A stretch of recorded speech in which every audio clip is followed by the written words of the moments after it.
Father, we just come in total dependence of your grace toward us tonight. When we come, Lord, as your children, in so many areas of our life, God, we fail, we mess up, and yet you remain good and faithful. Thank you, Lord. I pray for the power of your grace and mercy to just flood over this congregation tonight. Even as we hear your word, Father, and we understand what you desire from our lives. And we come so short of your mercy and grace so much, Lord. We do not deserve it, but you give it so abundantly. We honor you tonight, Father. Come and minister your wonderful truth, your guidelines, your principles, and your values. Release them into our hearts tonight. We honor you for your goodness, Lord. Because, Lord, you truly are good. You're a good, good Father. We love and praise you. In Jesus' name we ask it. Amen and amen. Praise God. Welcome those that are on by way of media. Welcome. May the Spirit of the Lord speak deep words into all our hearts tonight. This is not the easiest message to bring, but it's one of those that are really, really true, and they make or break our spiritual lives. So I heard a preacher speak. I don't know how many of you have actually listened to it. I think Stanley put it on our CMA chat group, the CMA social group, on an elderly guy. He's a lawyer and became a pastor. And he talks about going to a church in the USA, and he's the only white pastor in a black church. And he only realized that he is. And this old lady comes in, and she sits just directly behind him. She says, "So what are you doing here, white boy?" He says, "I'm here to preach." He says, "Really? Have you got the stuff? Don't come give us stuff that doesn't stir us." But anyway, long story, it's worth looking at it. But there's a statement that is made by this lady. Her son and her husband, they were accidentally shot in a drive-by shooting, and the way she worships the Lord, and she's so positive. And the pastor said to the guy, when he said, "This is what an amazing woman," he said, "Did she tell you her husband and the kids were shot and killed?" And she still continues to praise God. And do you know that did she tell you she's got stage 4 cancer and she hasn't got long to live? All she wanted to do was praise God. He said he learned the greatest lesson of his life. But here's something that was said that really stirred my heart. And I can think of days when I sat like you in a church, and I wasn't a pastor of a church. But here's the question. Did you come here tonight to get out, or did you come here to connect with God? Think about that a little bit. Did you come here to get out? You can't wait for this gemeente just to get out of here. Maybe your little python in you is hungry, he wants to be fed. Well, let's first feed you spiritually. It's better than natural food. We cannot live on bread alone, the Bible says. No. But did you come here to get out? You can't wait for the service to end. And the reason I say this to you tonight is because I've got about a 3-hour sermon. I love the faithful that say amen. Love you. Yeah, I got the stuff for you tonight. So we're continuing with the next Sunday. We'll close off after our men's camp when we get together here, talking about faith. But tonight we talk the fourth in the series of stretch to a new level. Understanding we have a journey to take with the Lord. And we cannot remain as we are, as I keep saying as we talk about this. But the emphasis that I want to place tonight, and the spotlight on something that is biblical, scriptural, and when God calls us. The day you got saved, there was something that God expected of you, and it's an area where we need to be stretched. And I can tell you most of us fail in one or other way in this area. And here it is, and it's written right below, stretch to level 4. on the level 4 we're talking about tonight. It says, take up your cross daily. It's an everyday death. Every day we need to be dying to self. Church, does that ring a bell to you? Have you heard that somewhere? Let me tell you, that is probably the most difficult words to hear as a Christian. Because we're caught up in a world and an enterprise where life is about me and my doings and my convenience and my comfort and making my life easy. And we do God a favor by coming to church, by praying, by reading our Bibles. We tick boxes. Remember I spoke about that last week. Are you following Jesus or are you just following rules? But here's the fact. It's taking up our cross daily. It's a everyday death, dying to self. Ian Bounds puts it this way, and I thought this is very powerful. All God's plans have the mark of the cross on them. You believe that, eh? Everything that God does has the cross on it. No matter what you're doing, because you know why? It's all about Jesus. And thank God for that beautiful cross that we tonight can sit here and know Jesus as our Savior. But he goes on to say, and all those plans, listen, have death to self in them. So the plans that God has a cross on them. But in those plans, there's death to self. That is the greatest journey you and I can make, is when we begin to become less of me and more of Jesus. That's when we walk in the authority and the power. That's when we walk in victory over our depression, over our anxiety, over our problems, over our habits. Let me tell you, that's where the victory lies. And we don't embrace it because we're not dying to ourselves too easily. Amen. I told you, this is the kind of sermon you want to dream up every day. You know, Paul confirms this so powerfully. Listen what he says in Galatians 2 verse 20. He says, I have been crucified with Christ. Listen to the word. I no longer live. We know Paul lived. He lived for many, many years. He preached the great message. I was crucified with Christ. He's making a statement here, but we know he wasn't one of the three oaks on the cross with Jesus. Paul only got saved many years later, numerous years later, when the church had already been established and they were ministering over there. Paul got thrown off his Kawasaki. If he was on a Suzuki, he might have had a problem, but off his donkey. And God spoke to him and he got saved there. And he says, something so wonderful happened in my life, like what happened to all of us when we say we know Jesus. Something amazing happened to him. And he turns around and he says, I have been crucified with Christ. I no longer live. When you crucify somebody, believe me, you no longer live. Amen. He says, but Christ lives in me. You see, here's the issue. When I accept Christ in my life, he comes to live in me by the Holy Spirit. Christ, the Holy Spirit. God the Father, God the Son, and God the Holy Spirit comes to live in me. He says, the life I now live in this body, this thing that carries my soul and my spirit, this body, I live how? By faith in the Son of God who loved me and gave himself for me. What a privilege. What is Paul proclaiming here? I no longer live, but the life I now live. So I want to take a roundabout way to talk about this tonight. But we know that every company has some sort of a logo that represents your company, and when people see it, they know exactly what it's all about and what you're trying to produce, or what do you sell, or what kind of marketing you're into. So I want to just let's listen to this for a moment. If you hear, and maybe the older oaks would figure this one out here, but if you heard this and it was done over radio and even on television, but it went like this, the little jingle. It says, everything keeps going right. Hello. It's funny how we all know it's Toyota, né? And it's not a bakkie, it's a Hilux. You see all that powerful marketing that goes around to put a symbol, that little symbol, Toyota.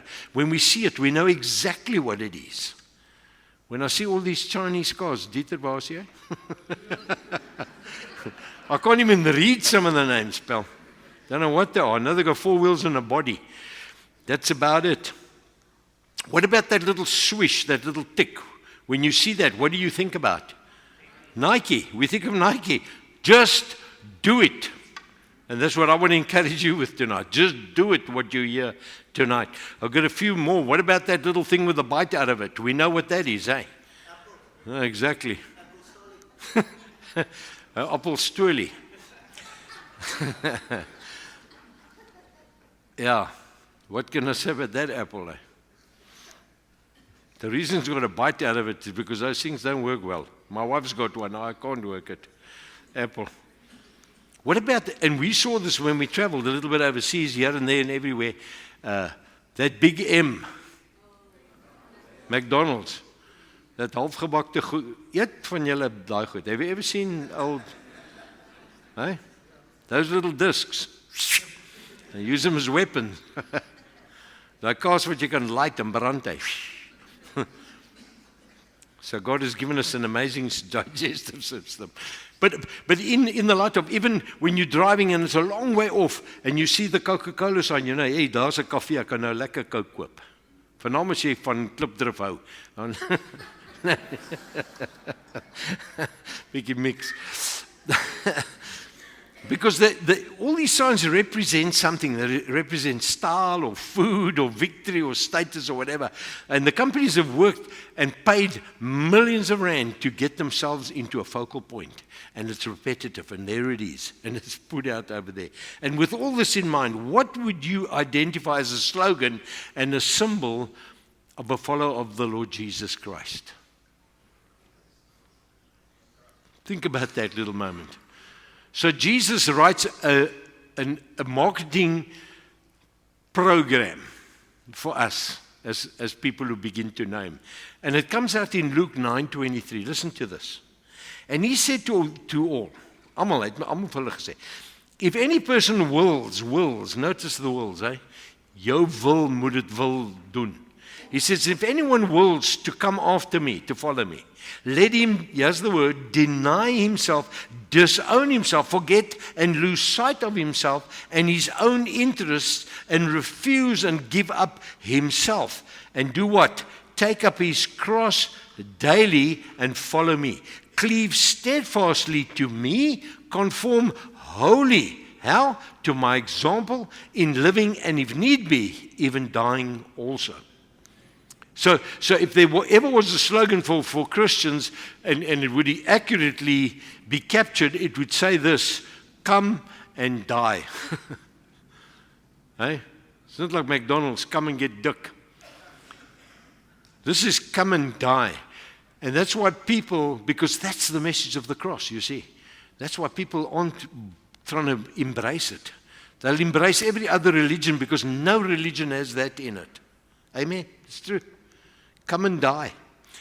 I mean, it's not really the slogan that draws people in, is it? Bonhoeffer, the writer, said this. He said, when Christ calls a man, He bids him, come and die. That's the call of God on every single one of our lives. Do you really believe that tonight? Jesus has called you to come and die. Not die that we bury you, but die to the flesh, to the man that controls us so many times in so many kinds of ways. I mean, it seems like Jesus could have used a few other little options. I would have probably thought, like, why not the dove instead of the cross and the dying on a cross? He could have gooid the dove. I mean, the dove represents peace. I see a lot of people use that all over as well. What about a shepherd's staff? Because that's a symbol of protection. Gooi 'n staff, man. We all wear staffs on our little jerseys. No, now we wear crosses around the neck. We wear crosses everywhere. Because that's the symbol. Come and die, what Jesus is saying. I was going to say He could use a rainbow because it presents a hope and a promise, but I'm talking about the real rainbow with the real colors in it. Why do you think He would come along and use two blood-stained beams that are nailed together as a symbol? Because honestly, I think to myself, if you would want to attract customers, an image of perhaps the most brutal means of execution that was ever devised is not a great place to start. But yet, That is the foundation of the gospel of our Lord Jesus Christ. The cross was a symbol of humiliation. And that's what it is. That's what God needs for us as humans, to come and humble ourselves and surrender ourselves. And it was so apt when Eugene was up there, up in the upper room when he was praying, that we always sing the song, "So I surrender all." We say it such a lot, but we don't really mean it. Dis net 'n lekker liedjie en hy toon so lekker van die tongetjie. But when you embrace that truth, come and die. Come and die to self, because that's what Jesus wants from our lives. The Romans had many ways of executing people, didn't they? That was by fire, stoning, or by sword. But publicly they would come, the Romans, and they would want to humiliate people, to set an example of people, which they did with Jesus, and for the rest that were watching, and they crucified them on a cross. Because when we read how in the scriptures the Roman soldiers humiliated and mocked Jesus, I mean, the Bible actually says that Jesus was crucified naked on that cross. He was completely destroyed and humiliated. And he set such an amazing example. Listen to this in Philippians 2, verse 5 through 8. In your relationship, in our relationship with one another, have the same mindset as Jesus Christ. Whose mindset must we have the same as? Jesus. Can you honestly say you have the same mindset as Jesus? I'm only asking. He says, who being in the very nature God, did not consider equality with God something to be used to his own advantage. Because he was God who came in the flesh. He could have pulled rank on everything and everybody. But you know what? He came and he humbled himself. He became a man like you and I. He had to resist sin. The Bible says that there's no sin that we have, or anything we've been confronted, that Jesus didn't overcome. Everything. Which tells me you and I can overcome all things because of Jesus. Amen. He says, rather, he made himself nothing. That's where the key is for all our lives, when we begin to make ourselves nothing. That's what it means to die in the flesh. By taking the very nature of a servant, being made in human likeness, and being found in appearance as a man, he humbled himself to becoming obedient to death, even death on the cross. Let me just say this tonight. You cannot, and it's almost like impossible, to carry a cross. Jesus is taking a cross every day without a level, hear me, of suffering. Because when you saw the Romans walking with the oak with a cross and carrying his cross to the place where they crucified them, you know one thing about that oak. I said it last week, he ain't coming back. He's going to die. Paul says, I have been crucified with Christ. I no longer live. But the life I now live, I live to the glory of the gospel of Jesus Christ. And that's the truth.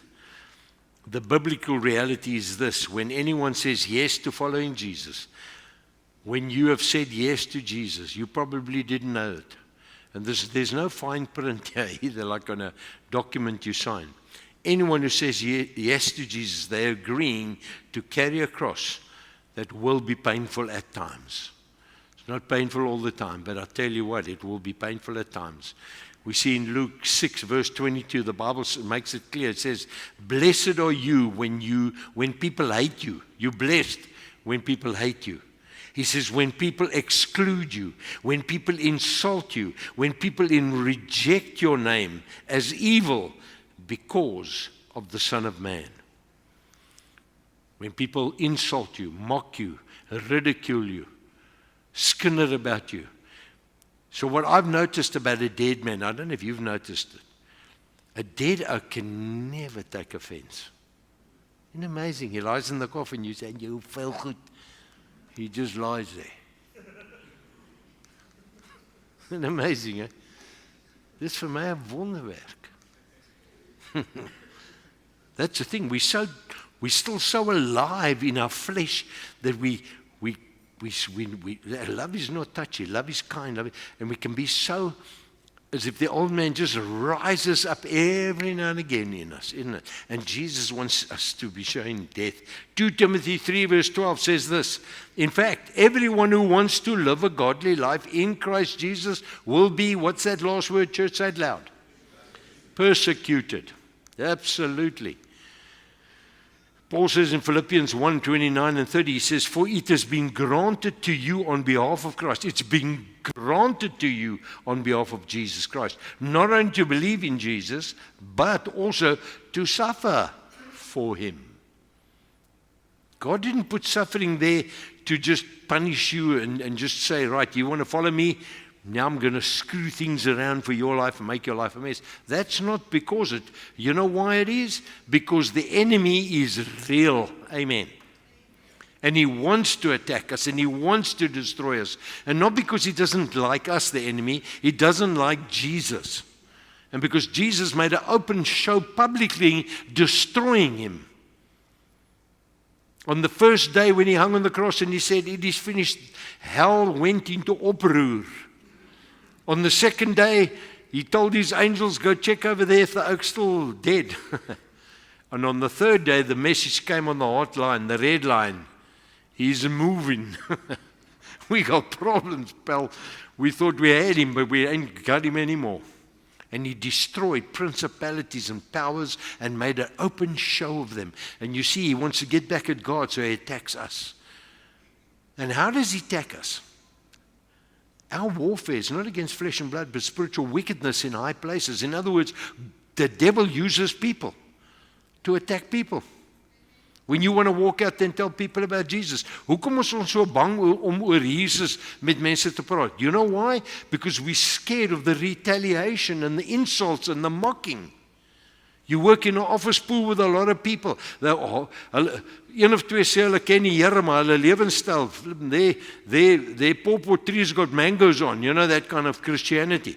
And it's a total mess. And you bietjie skaam nou om te sê, ek staan vir die Here Jesus. To put let me tell you, if you want to live that godly life, you will suffer persecution. And that part of that persecution comes from a life where you die to self. Amen.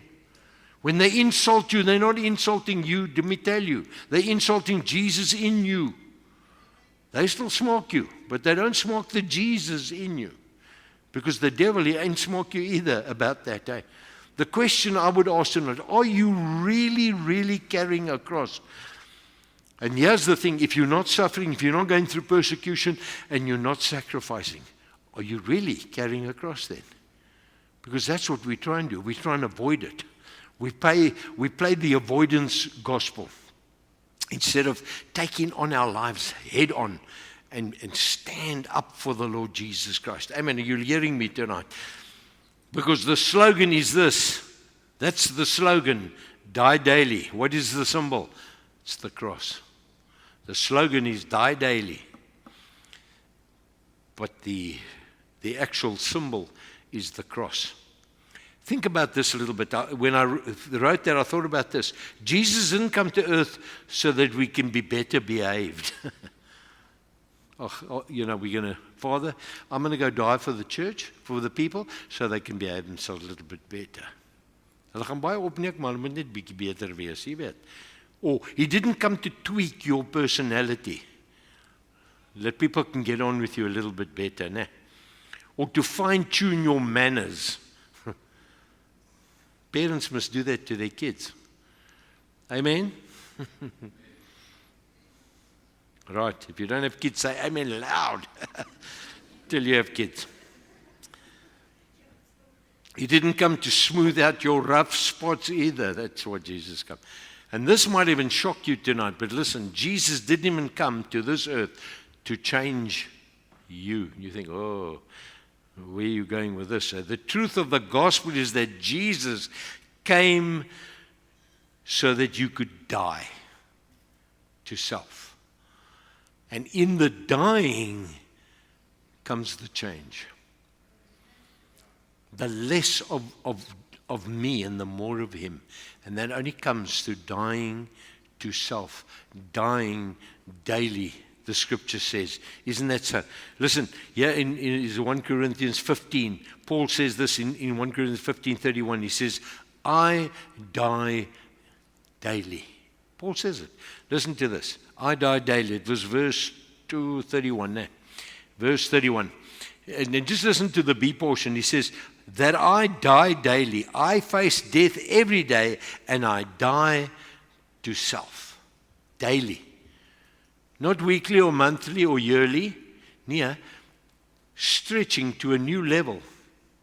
In that stretching comes this wonderful subject that we should die daily to our old life. Isn't that so? Because every day we must make a decision that we will die to ourselves and we will live this resurrected life. I just want to test something now in Scripture over here, because when I read the one portion of the Scripture and I realized, you know what I said to you about the fifth gospel, Matthew, Mark, Luke, and John, and my gospel.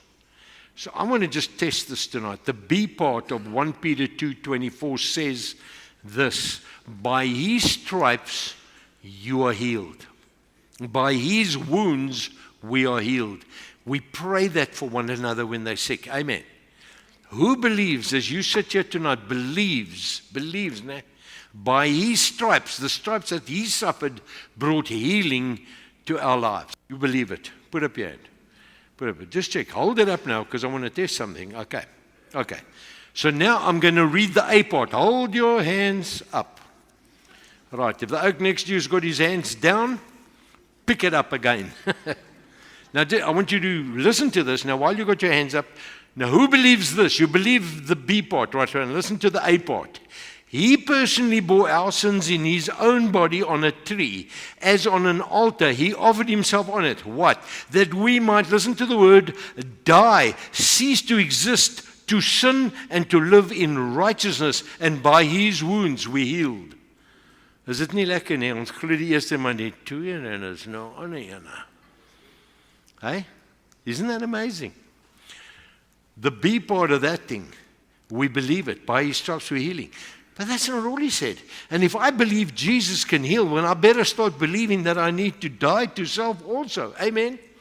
Want dis die skrif, dis die woord. Ons moet die woord glo. I mean, Jesus' invitation, Luke 9:23. Luke 9:23. He said to them, all of them again, whoever wants to be my disciple must deny himself and take up his cross, and he must take up his cross. Listen to the word there. Say with me, daily. You know what that means, eh? Every day. Daily means daily. Not where you go for coffee here by the restaurant. Daily, the daily. Actually, they make a lekker tin cup with condensed milk coffee. Anyway, now that's a ad. He said to them all, whoever wants to be my disciple must deny themselves and take up their cross daily and do what? Follow me. But listen to the next verse, because this is the punchline to the next verse. He says, for whoever wants to save their life will lose it.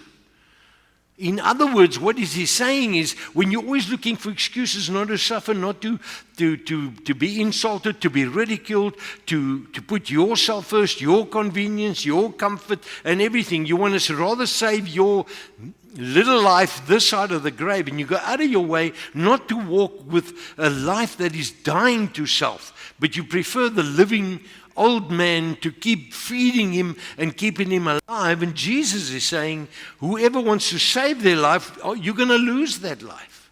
But he says, but whoever loses their life for me will save it. You see where the saving comes in is when you begin to lose your life to yourself. That is called humbling yourself and dying to self. It's only by dying to ourselves that you can have, hear me, genuine life. As jy 'n goddelike lewe wil lewe, if you want to be used of God, and all of us want to, if you want to be effective, if you want to walk under the anointing power of God, when you want to lay hands on the sick and they recover, when you want to speak the gospel and people listen to you, let me tell you, it comes from a person who is dying to self. That's where the power of God flows. Because the fuller I am of me, the less of Jesus people will see. Wow, that rhymed. The fuller I am of me, the less of Jesus people will see in me. Anybody writing that down quickly? I thought that was cute, man. But that's the truth, and it's about it. I'm going to just read one more scripture and I'm going to close with a quote. Paul says in 1 Corinthians 1:18, "For the message of the cross is foolishness to those who are perishing, but to us who are being saved, it is the power of God." The message of the cross. Do you proudly walk and carry your cross daily? I'm so proud of Jesus. Romans 1:16. I'm not ashamed of the gospel of Jesus Christ because it's the power of God that brings salvation to humanity. Without the cross, there's no crown. Amen. And so I'm going to close off with this. Jonathan Edwards wrote this, and I thought, I want to close with this. You got it up there now. Just listen to this. It's not telling people about ourselves that we demonstrate our Christianity. You can say a lot of stuff because words are cheap. But listen, it is by costly self-denying Christian practice that we show the reality of our faith. People will listen, and not because you're smart, because of the anointing that flows through you, through a life that is denied, a life that is humble before Jesus. Amen. Come, let us bow our heads in prayer. Thank you, Jesus. Hallelujah. You know, I want to say this tonight, and as I came up here, I was saying, Lord, we fail, we mess up, and I can honestly say this tonight. Me, myself, there's a lot of things that I still need to deny, and there's a lot of things that I mess up. And I'm sure so for each one of us. And so tonight, I don't want to just ask anybody to stand up and say, Lord, I really need to deny some areas and I need to die in some areas of my life. Because I really believe tonight that we all need to. There's something in your life that you need to put to death. Something in your life that you need to resign over to Jesus, that you need to surrender. So I'm going to ask that we all stand up tonight. And as you stand tonight, you're not just standing to stand, you're standing before the King of Glory. Because God, through the Holy Spirit, has delivered a message to you tonight. And you know that God has called you to come and die, to take up your cross daily. As Paul so rightly said, I was crucified with Christ. I no longer live, but the life I live now, I live for Jesus. Can you honestly say that with Paul? You know, sometimes I can say that, but there's times in my life when I can't say that. And I want you tonight, you yourself, as you stand, I want you to come to Jesus tonight, and I want us to repent, bekeer ons, of our wayward, obstinate, disobedient ways. En kom ons vertrou die Here vanaand, that He does a change in our lives. Because you see, God cannot fill what's already full of you. You need to empty yourself out so He can fill you with what's right, what's righteous, what's victorious, what's overcoming. He promised you life, and He promised you an abundant life. The reason we don't experience it because we're still too full of the things in our own lives. So I'm going to pray on behalf of us tonight, but I want you to repent with a genuine heart tonight. 1 John 1 verse 9, what an encouraging word that says, if we have sinned, He's faithful and just to forgive us of all unrighteousness and to restore us. And God wants to do that with us tonight. We cannot come into a corporate gathering like this, or even those that are watching by way of media, that we will concentrate on what we got to do with our lives, because we know the way is very, very clear. We know what God's command is on our lives. So as I intercede for us and those watching tonight, just bring yourself to God and humble yourself before the mighty hand of God. Father, we just lay ourselves before you tonight as a congregation, as people, as visitors, as people watching by way of media right now. I want to pray, Father, that you would forgive us of being so full of ourselves in so many areas of our lives. and even overlooking that we should take up our cross daily. And many times we don't even think about it. Sometimes we don't even bother. Sometimes we pray and read your word, sometimes we don't. I want to pray for a powerful restoration in the lives of your church right now. I pray for an anointing of your Spirit to touch every life, that you will draw us in, Lord, to a life, as you say, we take up our cross and we die daily to self. Help us to be very conscious of dying to self. Every time the old man rises up, Father, you will make us aware that we're still full of ourselves, and that we will make immediate repentance and change and begin to stretch to a new level as we've been talking. I pray a release of your grace right now on all of us, Father. Come and embrace us with your love. Thank you for your mercy and your goodness, which you say will follow us all the days of our lives, that we will just humble ourselves and empty ourselves of ourselves. In Jesus' name we ask it. Amen. Amen. If you prayed that prayer, really trust God in this week. May this be the week that you deny certain things that you've been living and you know you should.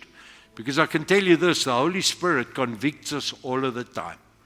Daar's nie iets wat jy doen wat jy nie moet doen nie, wat die Heilige Gees jou lankal al oor bespreek het, nee. He's already pulled your file. The thing is, if you feel condemned about that sin, that's not God. If it's a conviction, that's for change. That's the Holy Spirit. Amen. Praise God. Thank you, Jesus. Kom ons sing ons laaste liedjie. Thanks, guys. When I want to title the sinful stuff that keep us in bondage, bring sommer jou hele lewe en lê dit by die kruis.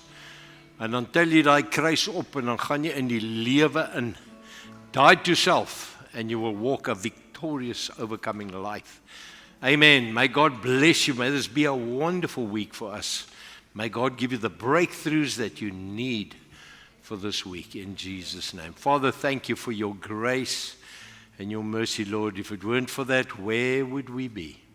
But truly, God so loved the world that he gave. And thank you for Jesus, that our lives make sense. Hell is defeated, Satan is defeated, and the children of God are more than overcomers. We thank you for that. With that boldness, we go into this week, excited about living for Jesus. Amen and amen. God bless you. Kickstand down by the old church pew, grease-stained hands in the mercy view. I ain't worthy, but the brothers cheer as the old man whispered, welcome